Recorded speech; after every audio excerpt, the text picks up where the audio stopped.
Tonight, another COVID milestone as Scotland emerges from the pandemic. No more self-isolation, test centres closing and the end of contact tracing.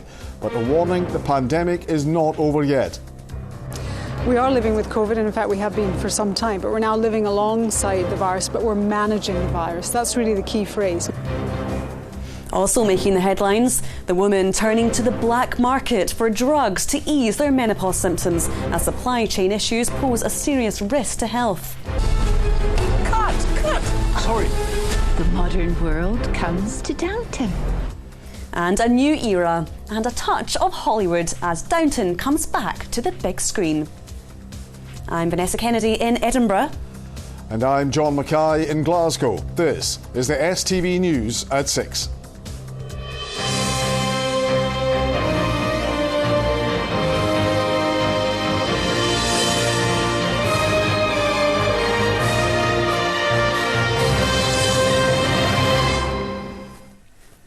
Good evening. To breaking news in the last half hour.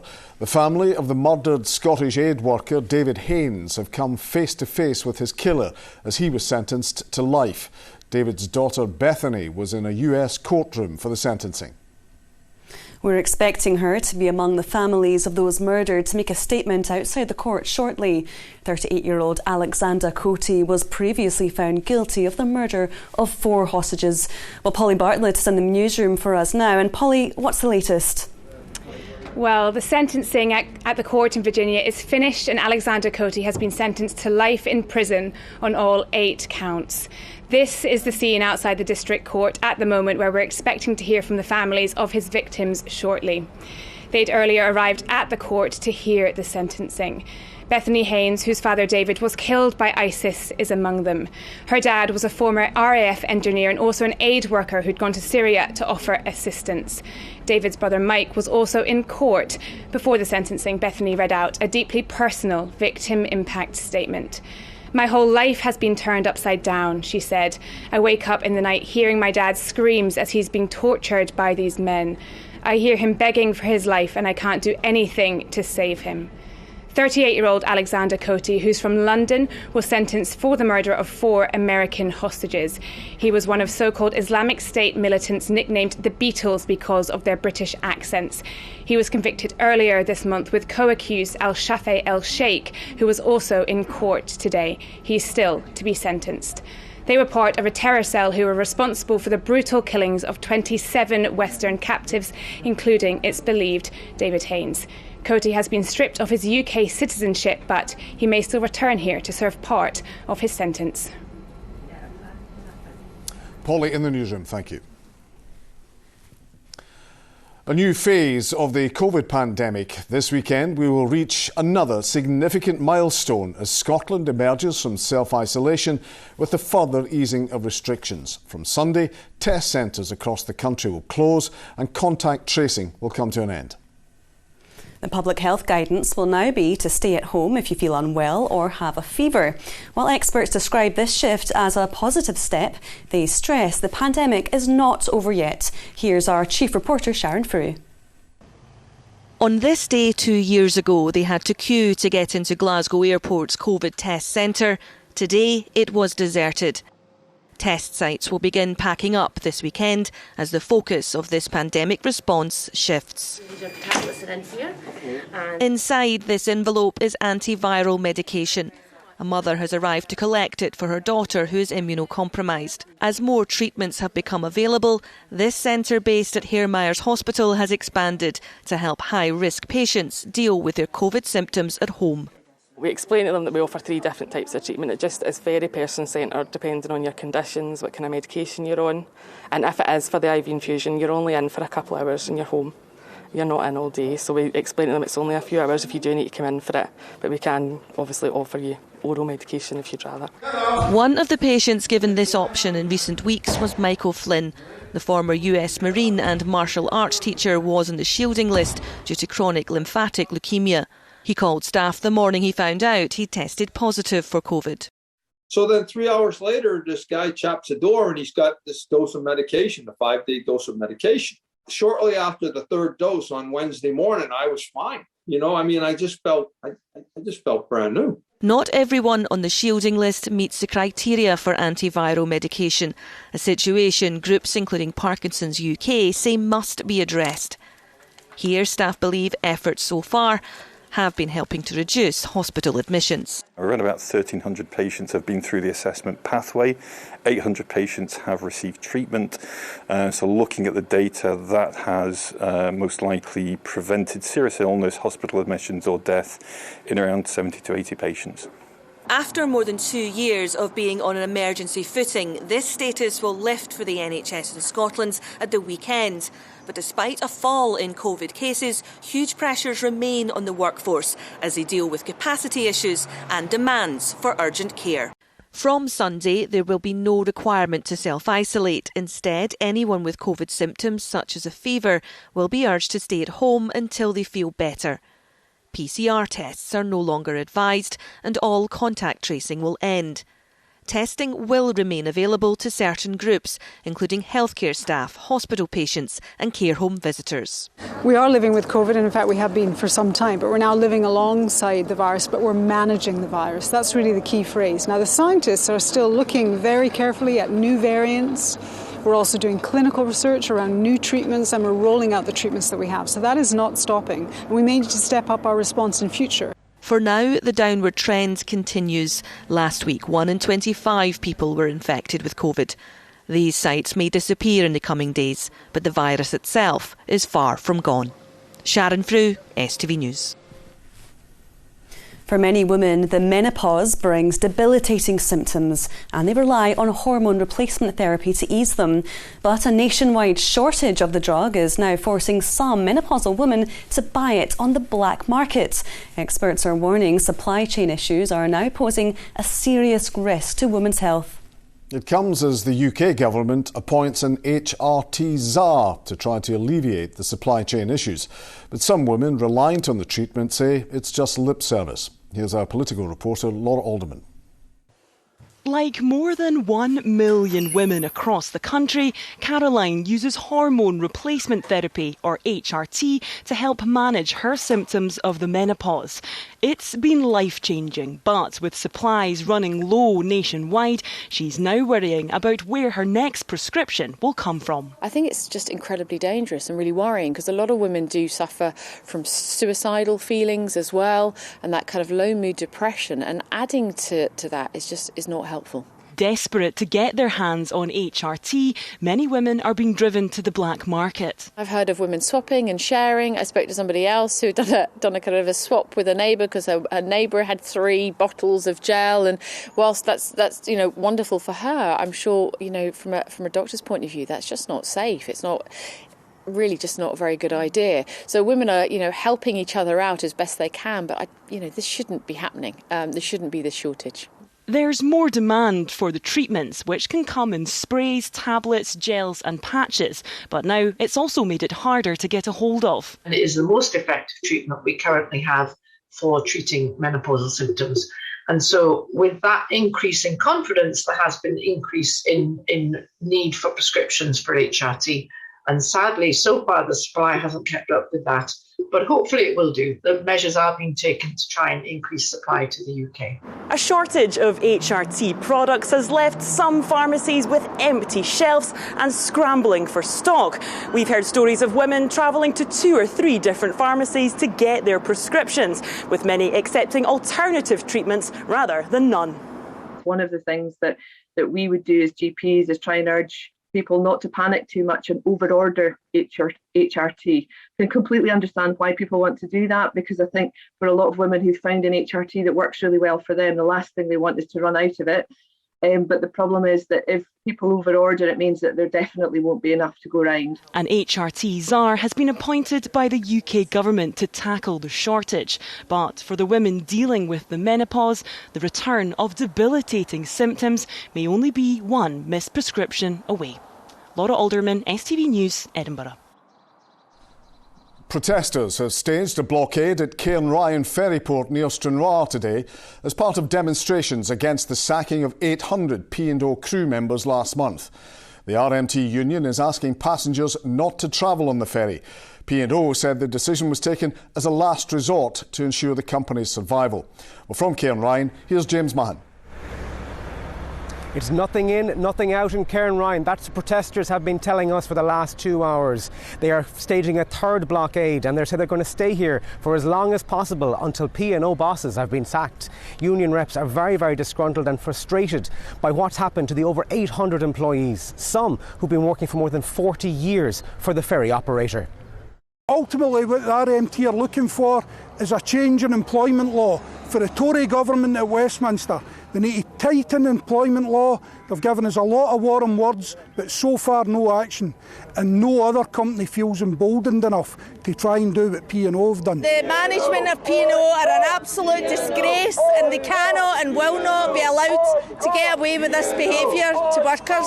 They are criminals and they should be prosecuted, and we're going to boycott P&O and campaign until they back down and reinstate the real workers of P&O and pay them a decent wage. The supporters have come from all across Scotland, from Aberdeen, from Glasgow and across the Ayrshire coast to provide their support here over the last few hours. Richard Leonard as well is here, a Labour MSP. He's described the scene behind me as a criminal location, a site of a crime where illegal activities were conducted upon the staff of P&O ferries. He, along with the protesters, have a number of demands. They want the public to protest and blockade P&O ferries. They want supply chain organisations and distributors to do the exact same thing. And they want the Scottish Government to nationalise P&O as part of what they think should be done in order to stop something like this happening again. However, P&O ferries have reiterated time and time again over the last few months that these 800 sackings were necessary due to the financial situation the ferry operator was in. Back to you in studio. James at Cairnryan, thank you. Other stories across Scotland, and the Fire Brigades Union is warning hundreds of its most senior officers could take advantage of new pension regulations to quit the service early. The union says up to 500 staff could now go without being penalised. As you'd expect, the attrition through retirement would be of the most experienced and possibly the middle level of management. That's a significant number to lose from there. It causes issues with backfilling those posts. It's not just a case of 500 bodies coming into the fire service. It's 25 years worth of training, 25 years worth of experience at incidents, 25 years worth of knowledge. Police searching for the body of a woman who went missing more than 10 years ago have started digging in a remote area of Argyll. It follows 6 weeks of forensic and soil analysis to establish a plot for potential evidence. The remains of Linda Spence, who went missing in 2011, have never been found. 2 men were later convicted of her murder and sentenced to life in prison. Early warnings are being raised over low water levels in parts of the country. It follows a dry few weeks, with March only seeing half of the average rainfall for the month. Last summer, parts of the country experienced their driest summer period in 160 years. Repairs to the main ferry serving Arran have been completed 4 days ahead of schedule. The Caledonian Isles returned to the Ardrossan to Brodick route this morning following repairs to the port engine. The early return will also allow the seasonal Campbellton to Ardrossan service to commence today. Campaigners hope plans to give people a legal right to access addiction services will offer a better chance and choice for recovery. The Right to Recovery bill has received support for more than 3/4 of those who responded to a consultation.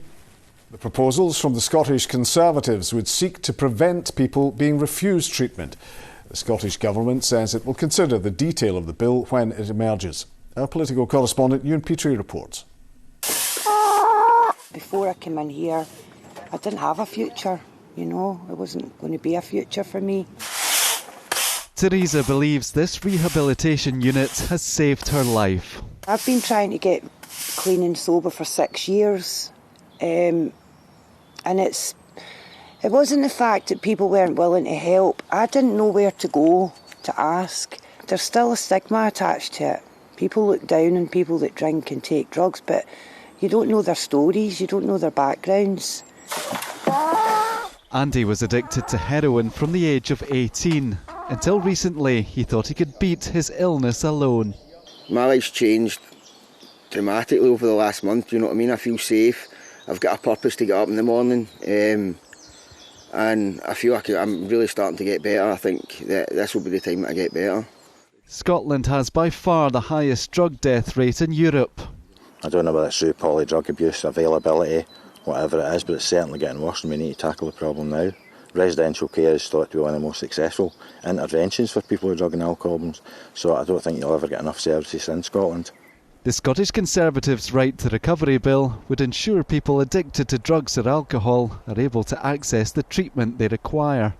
It was drafted with the help of campaigners. Well, I'm hoping that it will drag the addiction system and services kicking and screaming into the light of offering people both a choice and a chance to get well, because currently our addiction services don't do that. Experts are telling us that this is the answer. Faith groups are telling us this is the answer. Addiction charities.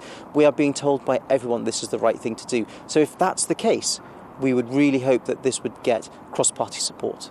The Scottish Government says it will give the bill a sympathetic hearing, while Scottish Labour will consider the proposals closely. Ewan Petrie, STV News. Once the shining light of Glasgow's High Street, Marks & Spencer's Sauchiehall Street store is preparing to draw the shutters down for the final time this weekend. The shop has been on the city centre street since 1935, but bosses say they're closing it because of changing shopping habits. Our reporter Vanessa Taff is there for us now. Well, Glasgow's always been a go-to shopping destination. It's been another busy Friday evening here, with many shops open traditionally a little bit later for shoppers to enjoy. But by this time tomorrow, this Marks & Spencer's will have closed its doors for the final time, bringing to an end an historic chapter for Scotland's high streets. Now, this is one of the first Scottish Marks & Sparks to open a cafe and to introduce coordinated uniforms for its staff. Mickey Mouse himself also visited here in 1985 when the store reopened after refurbishment. And I've been hearing some memories from locals about this iconic store. Shop there for my wearing school uniform and sometimes food, right enough. But it's sad, it's gone. So sad. I don't think there'll be anything left to Sauchiehall Street shortly. I see another two shops up there shutting. And like my mum worked for Marks & Spencer's in Gill Street for 30 years, 40 years nearly. So that's kind of the end of an era, isn't it, really?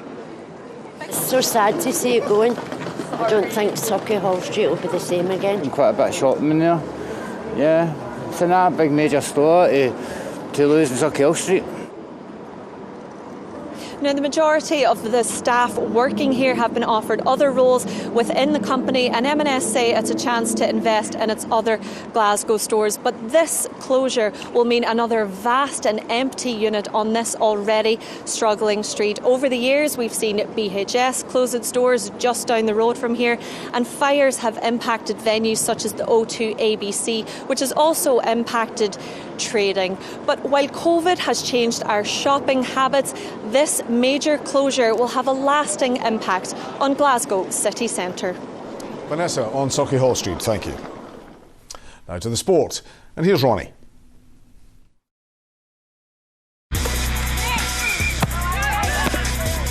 Get your fill of the action. STV Sport, sponsored by Papa John's Pizza.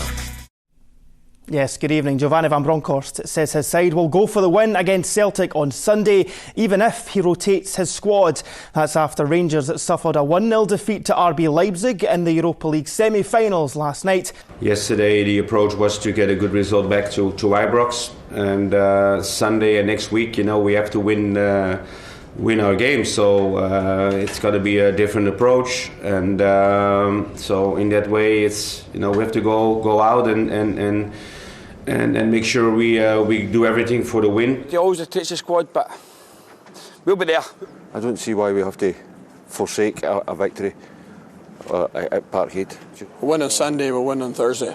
It's got to be done. We want to beat them on Sunday. We need to beat them. Still too early to say who's gonna play or not, but especially in these weeks where you have so many games, you have to rotate players at some point. But how many players, I will know tomorrow.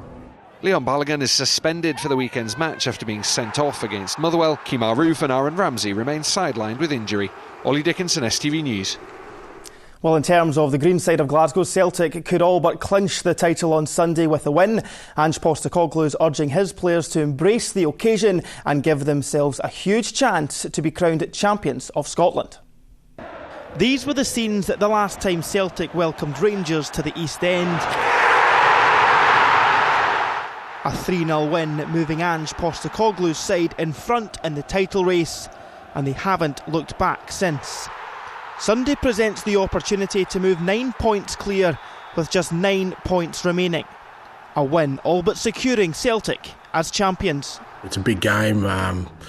We know it's going to be an unbelievable atmosphere, and again, it's a game you want to be involved in. If we're successful, it gives us a hell of a chance of finishing champions. So all those kind of factors going into it, looking forward to it. The Parkhead boss admits the final derby of the season is a chance to right some wrongs from the Scottish Cup semi-final. But the Aussie doesn't think Rangers' European excursions last night will have any impact come Sunday. And when asked about Rangers' run, this was the Celtic boss's reply. Scottish clubs, including this one, have made their mark in Europe before. I don't think we've learned anything new this year. Rangers have done very well, and Giovanni's they've done a great job in getting them to the semi-finals. If you want evidence of how well Scottish clubs can do in Europe, there's a trophy I can show you just down the road here, mate. Josip Juranovic remains on the sidelines for Sunday, but Nir Bitton is back in full training. Kick-off at Celtic Park is at 12 p.m. Staying with the Premiership, and Stephen Robinson says his St Mirren players should expect blood and thunder when they take on St Johnstone this weekend. A win for the Buddies would move them 8 points clear of the relegation playoffs with just 3 games left. I expect it to be a horrible game. I expect it to be, blood and thunder, set plays. St Johnstone are very good at set plays. They're a very well organised side. They've got a very good manager. Certainly we have to be up for a battle to try and get maximum points. Meanwhile, Motherwell will be looking to climb into the European spots as they travel to take on Dundee United. These are your Premiership fixtures this weekend. As we mentioned, the Steelmen take on United, where a win could move them up to 4th. Elsewhere, tomorrow, Aberdeen welcome Dundee. It's Hearts v Ross County. Hibs make the journey to Livingston.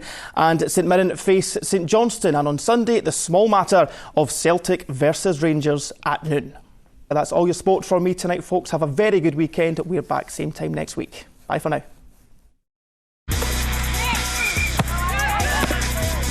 Get your fill of the action. STV Sport, sponsored by Papa John's Pizza.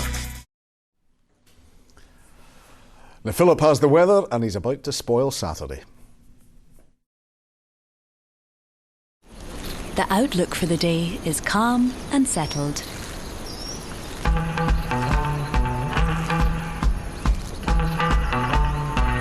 TUI Blue Hotels, sponsor STV Weather.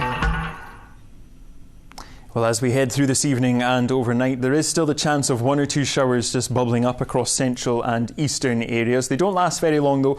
Those will eventually start to fade away and it will turn dry and we'll have plenty of clear conditions. Then, through the second half of the night, through the early hours of tomorrow morning, we do start to see some thicker cloud just spreading in across the far west ahead of frontal systems that are moving in from the Atlantic. So where we've got that cloud, temperatures not dropping too far, lows of around 7 or 8 degrees Celsius. Elsewhere though, where we keep a hold of the clear skies for longer, could get down to around 1 or 2 degrees and we could see a touch of frost in some rural areas. Now looking ahead to tomorrow, quite quickly through the course of the morning, the skies will cloud over. These fronts move in, bring with it outbreaks of heavy rain to begin with. It slowly moves south and eastwards through the course of the afternoon, with that rain turning more showery later on in the day. And overall temperatures will be down a few degrees, obviously thanks to the cloud and the rain. Highs for most areas of around 11 or 12 degrees Celsius. Now looking ahead to Sunday, the low pressure will have sank southwards across the UK. So to begin with, it will be a drier day with some cloud around, some low cloud mists and murk around the coasts. But it's an improving picture through the course of the afternoon. We will see some sunny spells and temperatures back up a few degrees, highs of 15 or 16 Celsius. Bye-bye.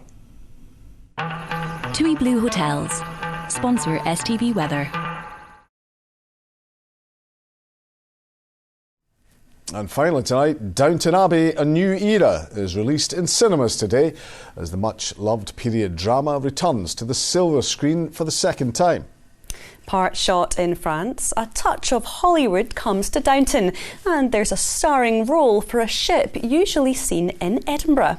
Laura Boyd has been meeting the cast. Start at the beginning. Years ago, before you were born, I met a man.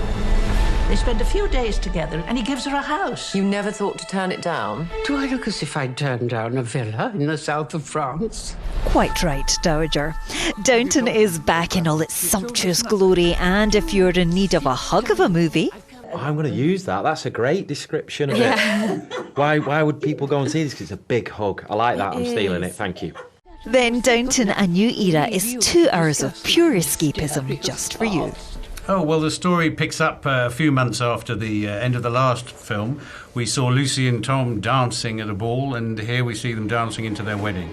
Two stories are set running, really. One is that a film crew come to make a movie at Downton.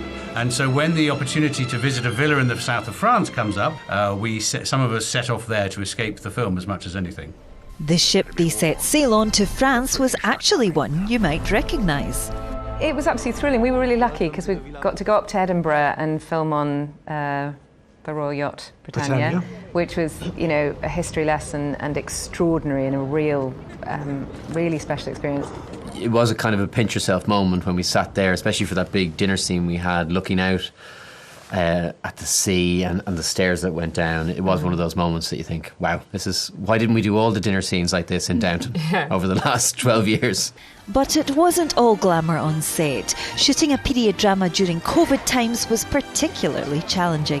So the ladies all had these very elaborate sort of cones of shame that they wore from their neck upwards rather than squashing their wigs, etc. And I had an outfit that made me look like I was a welder, had a pair of sort of specs with a big plastic shield on. But we all took it seriously and we all got through it. We're like a family, so it's really fun all being together again, and it's also really comfortable. While Downton A New Era may not be groundbreaking cinema, it's a joyous watch that's guaranteed to tug at one's heartstrings. It's great escapism, It's an opportunity to forget about all your troubles and the world's troubles right now and just go and immerse yourself in this world of characters that you've loved to watch in the past and hopefully will love to watch again. Laura Boyd, STV News. A big hunk of a movie, but that's all we're going to be hearing, Vanessa. Downton, Downton, Downton. Indeed. From all of us here, have a very good rest of your evening. Bye-bye. Thanks for watching. Good night.